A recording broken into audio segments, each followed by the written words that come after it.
So guys, nagpunta nga pala ako sa barangay namin para umattend ng hearing. Nirereklamo nga pala kasi ang isang kapitbahay namin dahil sa illegal na pag-aalaga niya ng pugo. Bawal nga pala yung sa lugar namin na isa nga palang residential area. Siya nga pala yung nirereklamo guys, si Janice. Yung lumaki nga pala sa farm, kaya nga raw pala siya natutong mag-alaga ng pugo. Kaso nga pala guys, pag tinatanong nga pala siya tungkol sa mga nangyari sa kanya sa farm, ang lagi niya nga palang sagot ay hindi ko po maalala. Amnesia girl lang ang peg. Siya naman nga pala guys, ang barangay chairman namin si Madam Che Clarissa.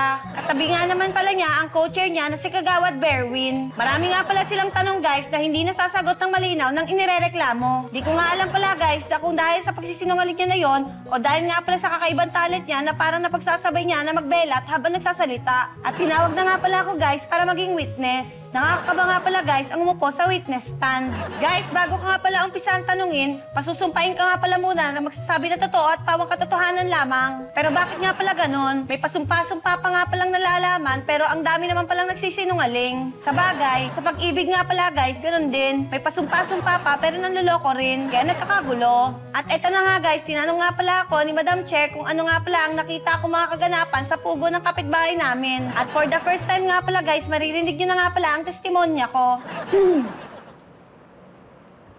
So ayun nga po pala po Madam Chair. Hindi po ako lumaki sa farm pero na-realize ko na grabe palang perwisyo ang dulot ng pag-aalaga ng pugo. Maingay nga pala sila sa gabi at madumi sa kapaligiran. Nakaka-high blood din ang itlog ng pugo kapag nasobrahan. Anong gusto mong gawin sa pugo ng kapitbahay mo? First of all, thank you for that wonderful first question, Madam Chair. Kung ako nga lang din po pala ang tatanungin, ay mas maigi pang alisin ang poultry ng mga pugo at ilipat na lang ulit sa farm. Nagagamit nga po pala kasing front ang poultry ng mga pugo para pagchismisan at pagmaritisan kami mga kapitbahay. Paano naman yung mga nagnenegosyo ng pugo bilang street food? Second of all, thank you for that wonderful second question, Kagawad Berwin. Sa palagay ko po, mas maigi pa ang huwag na natin tangkilikin ng mga naglalako ng pugo sa mga kalye. At mas maigi pa ang makita na lang natin sila sa mga Chinese food kagaya ng chop suey at quail egg soup. Yun nga lang po pala, Your Honor, and I thank you. At ayun nga pala guys, tapos na nga pala ang pagiging witness ko sa hearing.